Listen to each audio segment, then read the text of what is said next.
All right, you've asked me to introduce myself, and I never know what to say because I don't know. I don't know what about me is going to be interesting to other people. The important thing at the moment is I'm Caroline Ailanthus.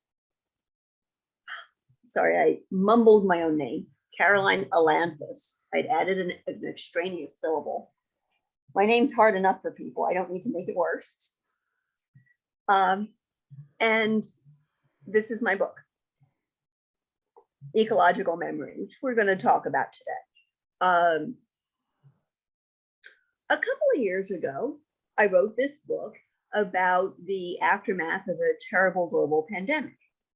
And then, wouldn't you know it, we had an actual terrible global pandemic, which is ongoing.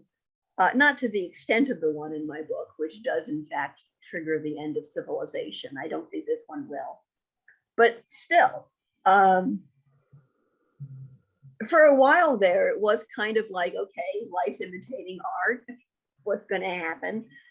And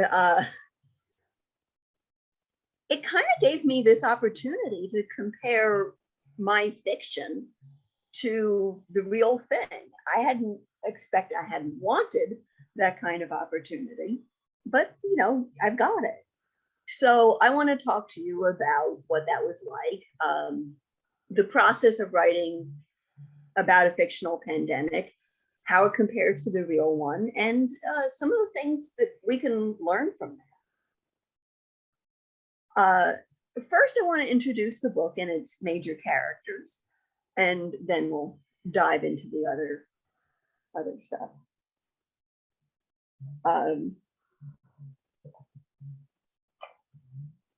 I painted the cover illustration to myself too, by the way. I like them. I like the colors, the way they are combined. Thank you. I think they go well. Thank you.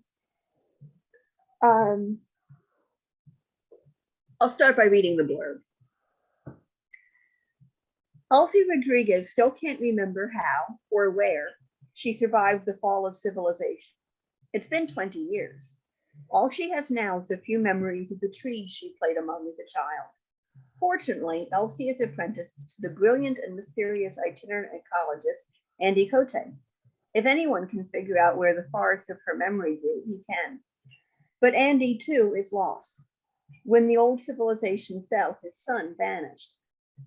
Now he has questions he can neither answer nor let go. In helping Elsie reclaim her home, can Andy, too, find peace?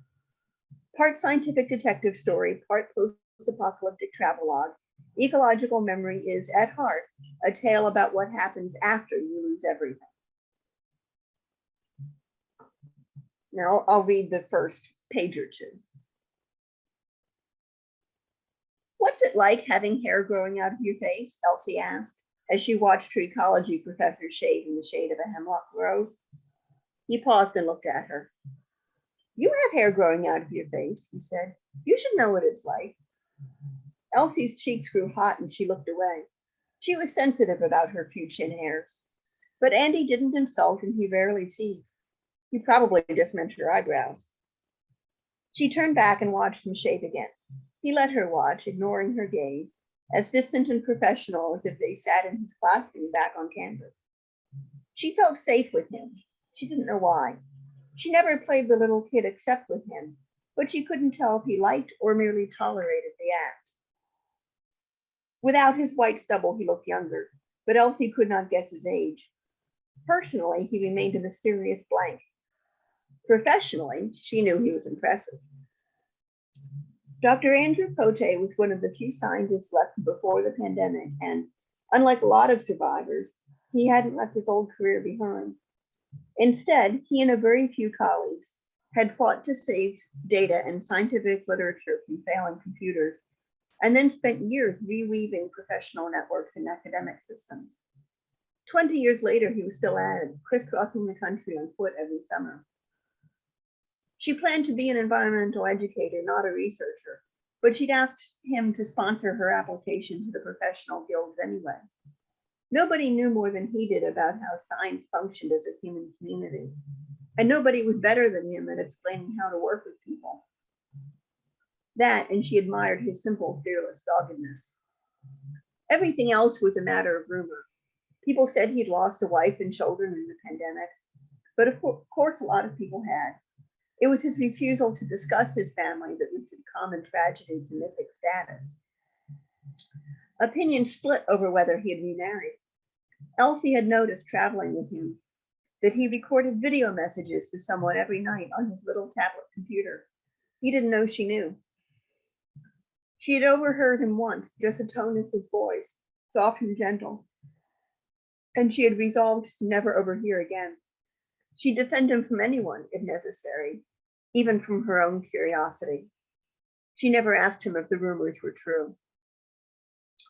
She did once ask him to explain what 10% survival rate really meant in human terms. Andy had knelt beside her and asked her to put out her hands. She laid them, all 10 fingers, on the cool brown needles of the forest floor. The man drew his pocket knife and brought it down, hard, on her left pinky. Of course he didn't cut her, but it took all her will not to flinch. He repeated the motion with each of her other fingers, and each time she felt a thrill of fear and the impression of the knife blade lingering on her skin. When he had mimed cutting off all her fingers but one, he folded away his knife and caught up that one surviving finger, her right pinky, in his own warm hand, and gave it a friendly little shake. Now live the rest of your life like this, he said.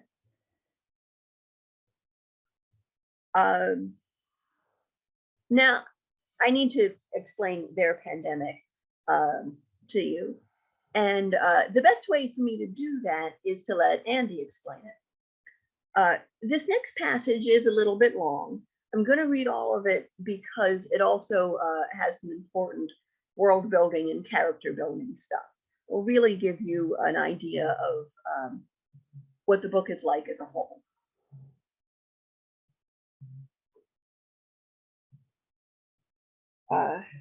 Just a word of explanation in this scene. The reason Andy and Elsie are in the same bedroom together, it's just because there wasn't another room available at the end. It's the only reason. This left Elsie and Andy nothing to do but retreat to their single room. Elsie wasn't especially attracted to Andy. She assumed he reciprocated her non-interest, but she couldn't ask him. He was her teacher, and he was most likely married, and he was some unknown but large number of years too old for her anyway. The subject was closed. The sense of the forbidden, plus not actually knowing for sure, gave the whole situation an ambiguity that could have been sexy and exciting with the right person. But with Andy, it was just awful. In the dark, she could hear him shifting around in bed. He seemed uncomfortable with the arrangement, too. She wanted to do something to reassure him, to dial back the ambiguity at least a little bit. Tell me a story, she said in her little girl's voice. I don't know any stories, he confessed. I used to have to read to my daughter instead. I couldn't make anything up. That's okay. I don't know any stories except my own. That's the one I want to hear. It's not a great bedtime story. Tell it to me anyway. And this time, to her surprise, he did. Andy had indeed been uncomfortable. He knew there were men in his position who took advantage, and he didn't like to think that Elsie might fear him. But he felt no ambiguity, no attraction. She was just too young. If Sarah was still alive, she'd be about the same age. He'd been thinking of Sarah, not his living daughter, when he'd spoken of reading just now. He did not ask himself why. And so, when the girl asked, he gave in without thought, without caution, and gave her a bedtime story. The first thing that came to mind was the scent of the desert. The Sonoran Desert doesn't smell like anything else. It doesn't smell like a beach, though the soil is often sandy. Nor is this scent exactly explained by its mix of plants, though they do contribute. If it rains anywhere within miles, you can smell the creosote bushes come alive. A scent like an eastern hemlock grove, only more so, flows along most watercourses. The perfume of invasive tamarisk trees. The cloying aroma of desert willow could distract a hiker in April. But underneath all that is something else, something delicate. Andy thought it might be the local mix of soil bacteria, but whatever it was, 20 years later, when he cast his memory back, that scene was the first thing to greet him. When the pandemic came, he began, I was out west, alone in the desert working. I got the news online. How could you get online in the middle of the desert? There were cell phone towers everywhere. There were a lot of people back then, so there were a lot of cell phone towers. We had almost universal coverage there at the end. Wow. Okay, go on. So on the news, there was just something about some measles cases in New York. Measles was rare, but not unheard of, no big deal. The strange thing was, a few days later, they said those people had already been vaccinated. The vaccine hadn't protected them. So the pandemic was measles? No one told me that before. When Elsie spoke, he saw their small, darkened room around him. When he replied, he was back in the desert. The shift was jarring. He let himself slip back into his story again. No, see, that's the thing. Measles isn't like the flu, where you need a new vaccine for every strain. With measles, the part of the virus that triggers the immune response doesn't mutate. If you're resistant to one strain, you're resistant to all of them, or it gets measles. This wasn't measles. The symptoms were similar, but not identical. The biggest difference was that with the pandemic, pneumonia wasn't just a rare complication, it was an inherent part of the disease. That's part of why so many people died. They came up with a name for the thing, some acronym, but it never caught on. We called it the pandemic, same as now. Anyway, a few days after that, they said the same thing. A measles-like pneumonia was spreading in other cities around the world. London, Melbourne, Sao Paulo. There were a lot of places. But it wasn't that the other cities had caught it from New York. As far as anyone could tell, they'd actually all gotten the disease at the same time. It just took a week or so for somebody to realize the news stories in different countries matched. Wait, multiple cities all at once? Was this thing on purpose? Yes, probably, but nobody ever proved it. Nobody even settled on a really good motive. The people who did it are probably all dead by now.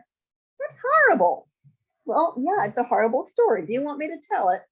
Yes, please. Sorry. The thing is, only a few dozen people were even sick yet. We'd had pandemic scares before, but they never really amounted to anything. As weird as this one was, I figured the public health people would just take care of it. Civilization seemed really remote to me that winter, and I had a lot to do.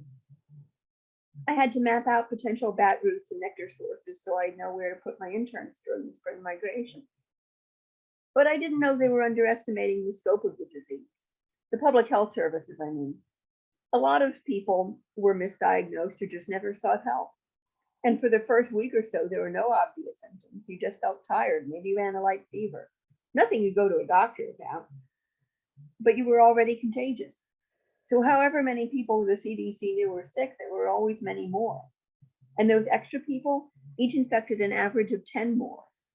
So when the authorities tried to contain the disease, it was already outside the container.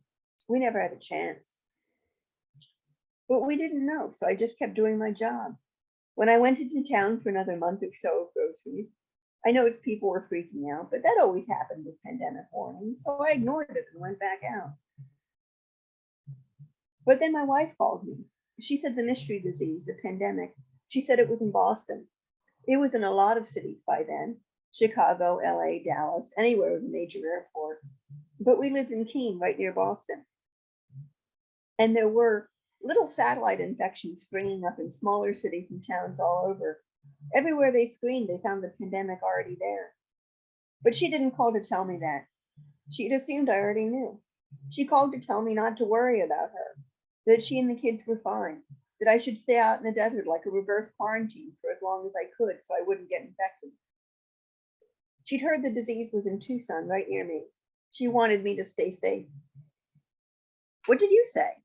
I said, F that. What would you think I'd say? I wasn't going to let my family face this thing without me. So I packed up my stuff and drove to Phoenix. I was going to catch a plane to get back east. But I got to Phoenix and there were no planes. They just imposed a travel ban that day, a few hours before I got there. The airport was full of people. There were still planes landing, but nobody was allowed to take off and everybody was shouting and waving money around. It was insane. I remember sitting in the airport trying to figure out what to do, watching the TV. They're all about the emergency measures. And then my cell phone rings, and I'm sorry, this is just, I know your wife. I'm sorry. And my daughter. I'm really sorry. Thanks, Andy said. He remembered for a moment, not sadness, which he had no time for back then, but simply how surreal everything was. How the president on TV calmly discussing the imminent end of civilization with the pandemic rash already on his face had seemed no more remarkable than the giant airplanes coming into land outside. Neither had looked quite real. His wife must have lied to him, he thought. She must have lied. He repeated the same thought over and over, unable to focus well enough to finish with one thought and go on to the next. They just said on the news, they just said 2 to 4 days survival from onset of definitive symptoms. But he talked with her that morning and she said she was fine. She and the kids were fine. She must have been lying. She tried to save his life, the last thing she did. And she'd failed because here he was in the middle of the tens of thousands of probably contagious people, all for nothing. But he would not cry with Elsie. I couldn't help my wife and daughter, but my son was still out there. I didn't know where he was. The man who contacted me said my son was at our neighbor's house, but when I called, the phone just went to voicemail. The same thing with most of our other friends in the area. Most of them were probably sick already. The few I could get a hold of had left town, so nobody could help me look for my boy. I tried the police, but they didn't seem to think a missing 8-year-old was an emergency. They thought I just couldn't find my babysitter's phone number or something. I couldn't explain it right. They were polite to me. I could have killed someone. I had to get back east and look for him myself. But I couldn't get a permit to get through the roadblocks. I started looking for ways to smuggle myself through, but somebody stole my supplies out of the back of my truck and I couldn't replace it all at once. They were rationing food and gas so people wouldn't drive across the country. I hoarded what I needed a little at a time. Days went by, a week. Everything was just ridiculously difficult. Things in Phoenix were falling apart. It wasn't that everybody was dying, only a few dozen people in the city were even sick yet. No, the problem was fear. People mobbed stores, buying up face masks, vitamin C, and duct tape as if that would help.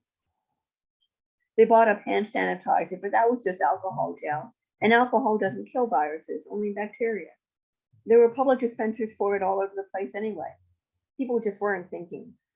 Anytime someone would show up on the street with what looked like the rash, even if it was just a sunburn, everybody would panic. And some looked for someone to blame. You said you thought the pandemic might have been deliberately created. So did we, but we didn't know who.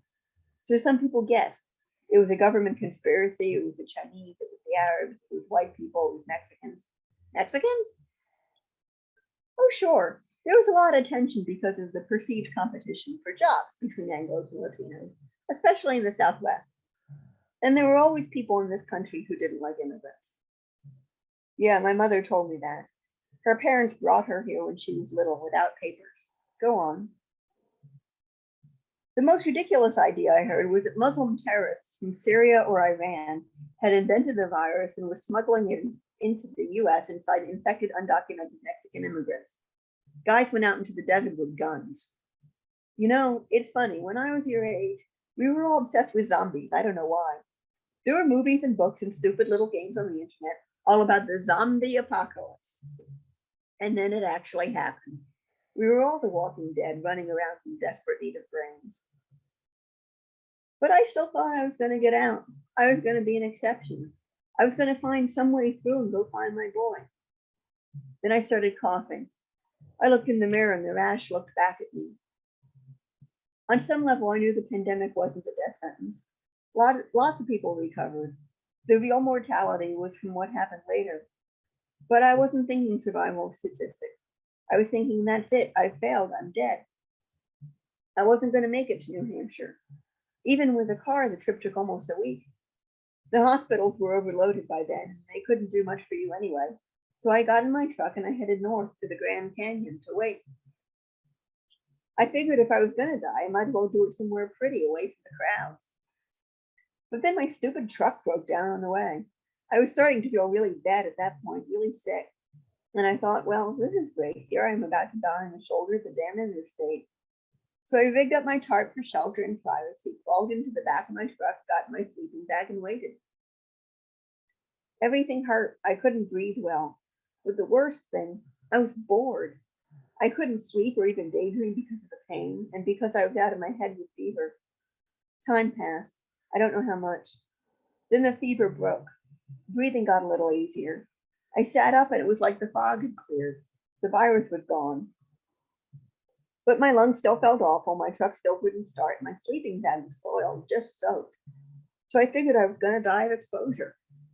I'd gotten up, gotten myself cleaned up and dressed, and I was trying to figure out what the hell I was going to do when, I'm not kidding, 3 guys I knew come riding up on horseback, and Andy suddenly realized that Elsie hadn't asked a question in a long time. He listened to her silence and concluded she was asleep. He tried not to feel slighted, but there was no way he was going to get to sleep himself. He hadn't thought about these things in a long time. The way the desert smelled, the sounds of the riots in Phoenix, the cold, hard feeling of being sure he was about to die. And before all that, how it felt not to be a widower. He'd forgotten that one. He felt all jazzed up, ready for battle, but there was no one to fight, nothing to do in the silent house of sleeping friends. He got up and went to the bathroom, and then walked down to the common room, sat in the dark at the empty bar, and turned on his tablet. He hadn't meant to share so much. He planned to talk about his experience of the pandemic, not himself, but the two had proved inseparable. He had not been able to stop the feelings from coming up, and when Elsie somehow knew or guessed that his wife had died, he'd been unable to deny it. He had managed to keep some things back, like the story of what happened to his parents and brother. But those thoughts and images too were all stirred up in his mind anyway. Should he have shared any of his story? He told himself that Elsie had needed to hear it, and would need to hear at least an edited version of the rest, that he was giving her what her parents couldn't or wouldn't. She had a right to know where her world came from. So what if there were things he'd rather not think of ever again? Her need trumped his. But he also scolded himself that he had no right to tell her, that she hadn't even really wanted him to, that she'd just been going through her stupid little kid routine for whatever reason, and he burdened her with his tale out of its selfish need for catharsis. Mostly he thought about nothing in particular at all, just waited for exhaustion and the mindless rhythm of computer solitaire to calm him. By the time he returned to his room, the moon, waning towards half, had risen high enough to shine across the roofs of the buildings on the other side of the street and in at the window. Its light shone on Elsie, sleeping with her mouth open and her dark braids splayed out all over the pillow. She looked very young. The moonlight reminded him of streetlights, the once ubiquitous sodium glow of another age, another house, another girl. He put out his hand to stroke the hair of the sleeping woman, but didn't complete the gesture. He put his hand away and went back to bed. I didn't really set out to write about a pandemic. I set out to write about what happens after the end of civilization. The pandemic was just the mechanism I needed to create the post-disaster world I wanted to write about. But if I'm going to write about something, I want to do it right. I wanted epidemiologists to read my book and not, start twitching. So I read up on how infectious diseases spread and what health officials do about it. And I thoroughly picked the brain of a very generous virology student a friend introduced me to. I created an imaginary disease and its sweep through humanity, and I made educated guesses about how humanity would respond. When life began to imitate art, it was eerie. Friends who had already read the book contacted me a bit freaked out. It seemed at times as though I'd predicted the future. I hadn't. I'd simply listened to experts when they said that we were vulnerable to pandemic and what a disease likely to become a pandemic would be like. Excuse me. For example, we've seen how when there's an Ebola outbreak or a dangerous new flu strain, something like that, health officials the world over are pretty quick to notice and jump on that. So when a new disease pops up in a rural area, as most of them do, they can usually get the outbreak contained before it spreads anywhere because rural places are by definition isolated. So that means that even though very few new diseases pop up in a city, a pandemic is likely to be one of the ones it does. Similarly, you might think that worst case scenario is something like Ebola, simply because its symptoms are so horrific and its mortality rate is so high. But actually, Ebola is not very contagious. And because it's so awful, it's relatively easy to keep track of. I mean, you're not going to have an Ebola outbreak in your village and not notice. So far worse would be a highly contagious disease that sometimes has mild symptoms or none at all. It could spread under the radar and would be impossible to contain. It wouldn't even really need a very high mortality rate, because if enough people get sick, even a low mortality rate is catastrophic, as we've seen. Our country has just passed the 1 million dead mark with COVID.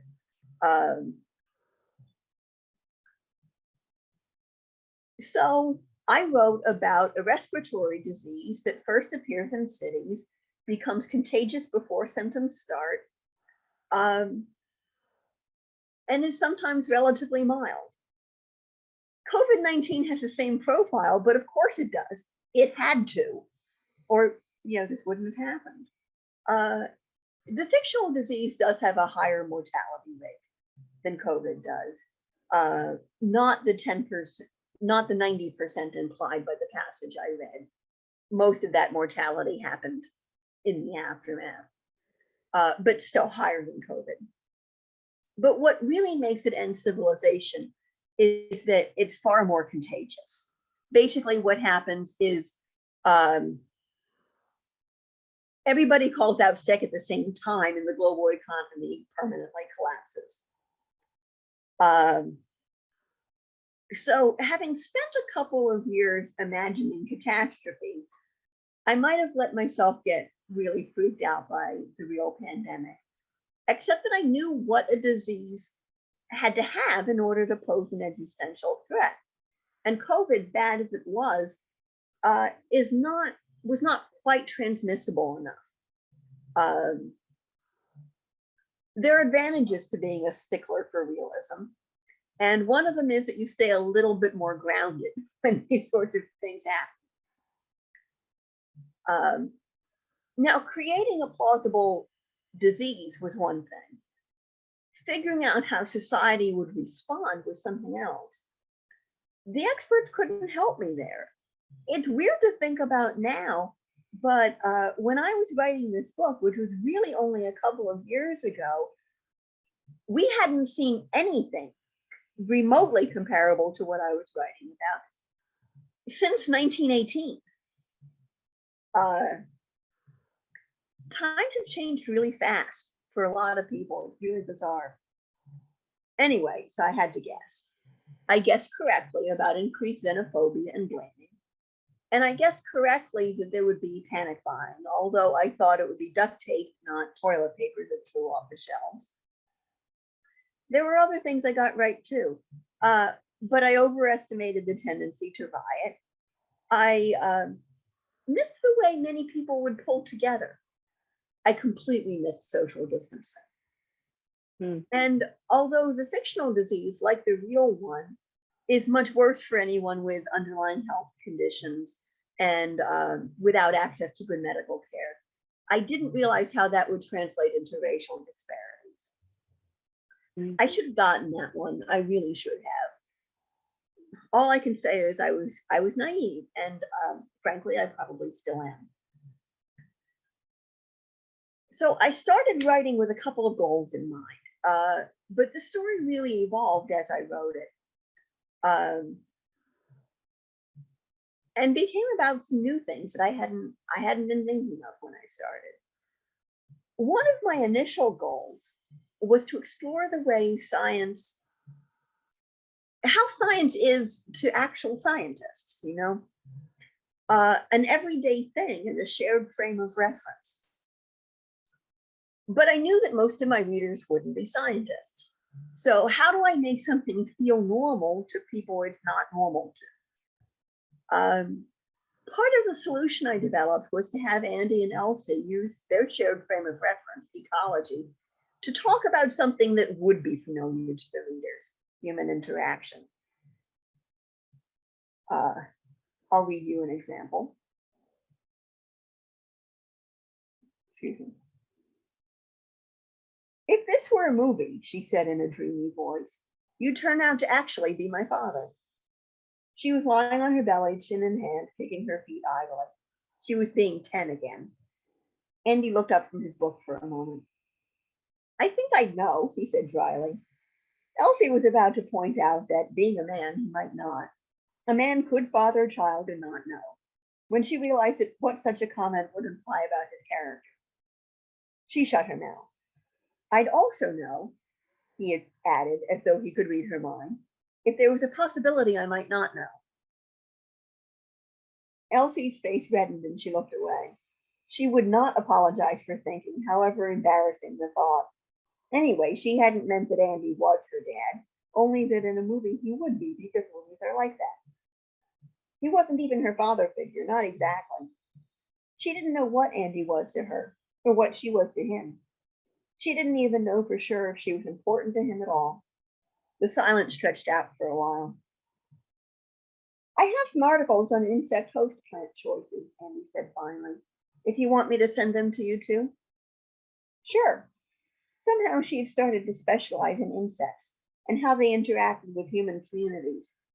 She was researching now for a series of more in-depth workshops on the subject. Andy began conversationally, there is, or at least used to be, a community of urban butterflies in the Northwest that aren't using any of the remaining native plants there. They're completely dependent on the exotics in people's gardens. It's what's called a novel ecosystem, species that didn't evolve together, but form a functional community anyway. If you got everybody to grub up those exotics and replant with natives, what would happen to those butterflies? Elsie happened to be facing away from him as he spoke, so she allowed herself to roll her eyes fondly. In her workshop, she often stated authoritatively that non-native plants are inedible to native insects, and so starve insect-eating birds, that living things need their evolutionary partners, the species they have grown up with, so to speak, to survive. So, naturally, Andy had found a counterexample. He liked to do that. Questions interested him far more than certainty. She made an interested noise. Relationships between organisms that do not share evolutionary history might not be as nuanced or specialized, he continued, addressing the back of her head, but sometimes they are now. Elsie turned to face him, surprised, but his expression was unreadable. Something inside her had softened at his words, but she wasn't sure whether it should have. Everything he said could be understood on more than one level, and she never knew which he actually meant and couldn't imagine asking.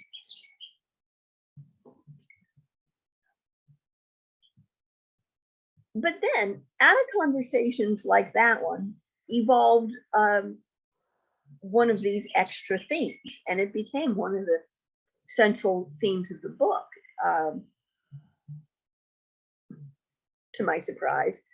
The way I write it, I see these scenes in my head and then I write down what I see and what I hear. So sometimes my characters say things and just, wow, I hadn't thought about it that way. I don't know how that happens, but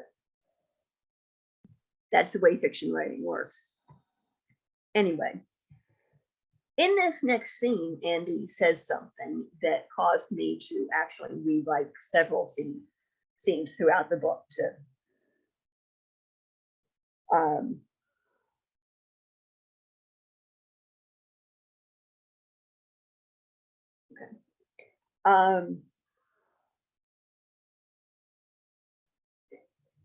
In this scene, they're on a small river boat. They're having lunch on the boat.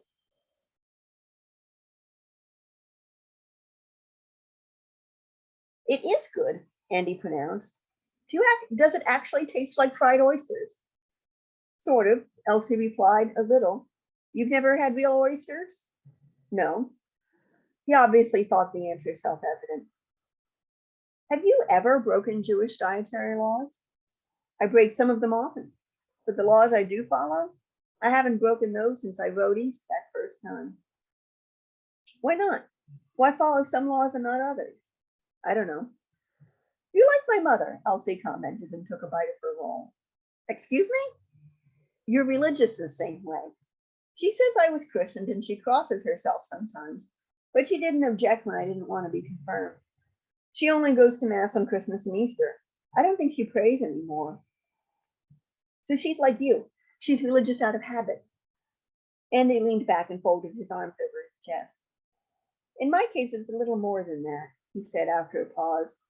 I'm Jewish because my mother was Jewish. She was because of her parents.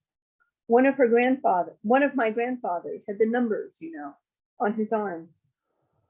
If I assimilate, if I start thinking and acting like everybody else, then for what did they survive? Why did they come to America, if not for me to be able to live as a Jew here? And he went back to eating his roll. The boat started moving again with a small jolt. Elsie exhaled, blowing the hair out of her face.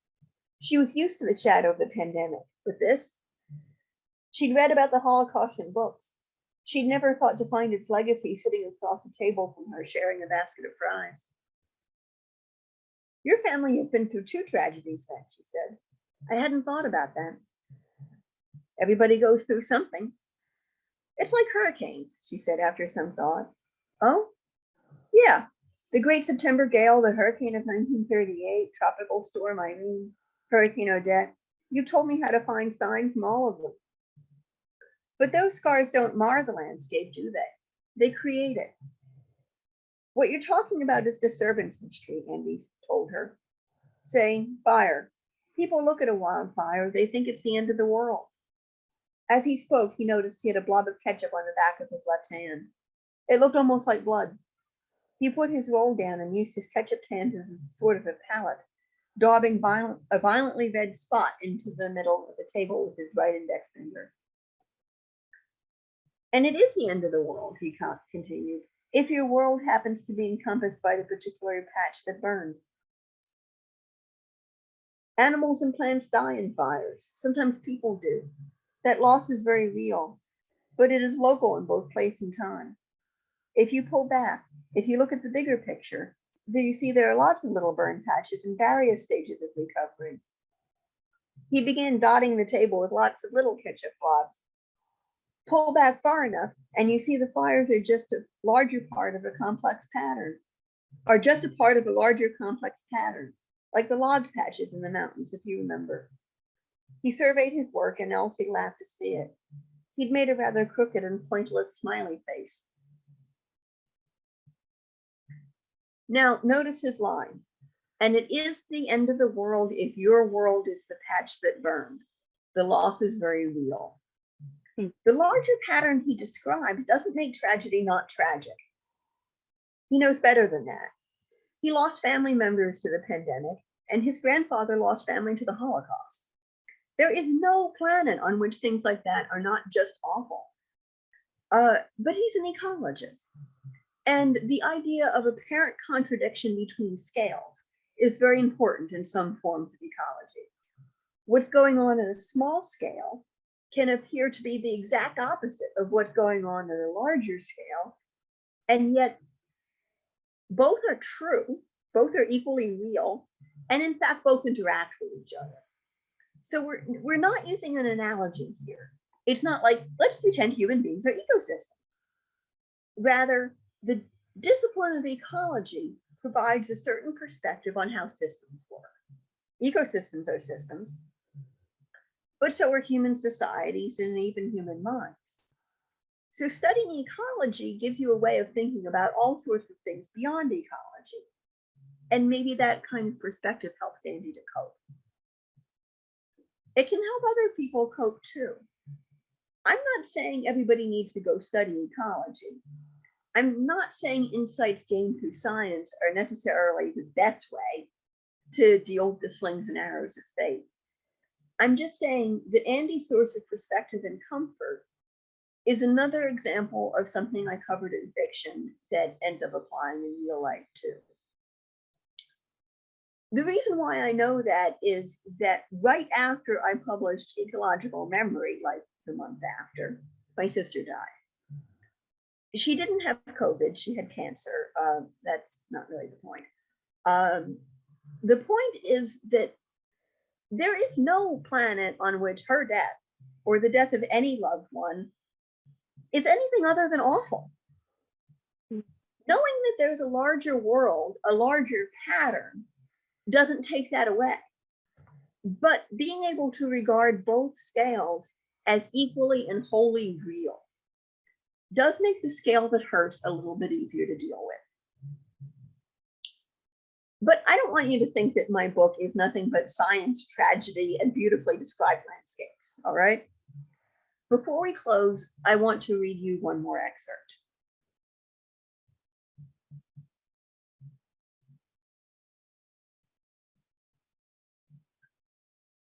In the morning after breakfast, she and Andy headed back towards Homestead across wet ground under a sky as gray as blue. The air still felt damp. A fitful breeze spat cold at them now and then. Is it just that we're so much further north than I'm used to? Or is this cold for April? Asked Elsie. It's within the range of normal, I'd say, replied Andy, looking at the sky. You know, I can remember snow on the ground in April around here, a couple of inches. Did you have to walk uphill both ways to school too? She teased him. She knew perfectly well that he was right, the climate had been colder, but older people always said that sort of thing, and true or not, it had become a cliche. He laughed. He had a wonderfully boyish laugh, like a grin that had boiled over, showing a row of tiny, well-spaced teeth. Did you know there actually is a stretch of the Appalachian Trail that is uphill both ways? He asked. Yeah? Yeah, well, on average anyway. The trail goes up and down a lot, and he traced zigzag mountains in the air with his finger. How do you figure? Okay, so the highest point on the Appalachian Trail is on top of Clingman's Dome in Tennessee, right? Okay, agreed Elsie. She didn't actually know the relative elevations of the various Appalachian peaks, but she had no reason to doubt Andy. So, since Clingman's Dome is higher than the northern terminus at Mount Katahdin in Maine, a northbound hiker averages downhill from Clingman's Dome on. Okay, well, the lowest point on the trail is at the Hudson River crossing. That was the lowest point on the whole trail, Elsie asked. They followed that section of the AT on their way north from Pennsylvania. Yeah, it all averages uphill from there.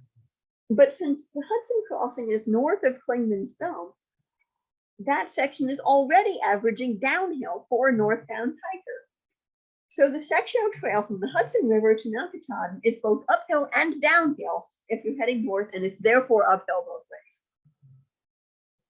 Brilliant. It's thinking of things like that what geniuses normally do in their spare time. Well, we could try to take over the world, but that usually takes money. Anybody who reads my book, if you like it, and I'm sure you will, please write me a review on Amazon. Oh, You sure. don't have to have bought the book from Amazon in order to do it. You have to have bought something from them at some point. But, you know, write me a review on Amazon. It does not have to be an article worthy of the New York Times. You know, I liked it, and a couple of stars is fine. The issue is that the more reviews a book has, the more people get to see that book through Amazon's Yeah, it bumps it. algorithm. Oh, okay. Mm-hmm. So writing a review that takes you like a minute and a half to write is probably the quickest, easiest thing you can do to help me make sure that more people get to read this book. It would be a huge help. Yeah. All right. All Thank right. you, and I hope you enjoy the rest of your night. Thank Take you. care.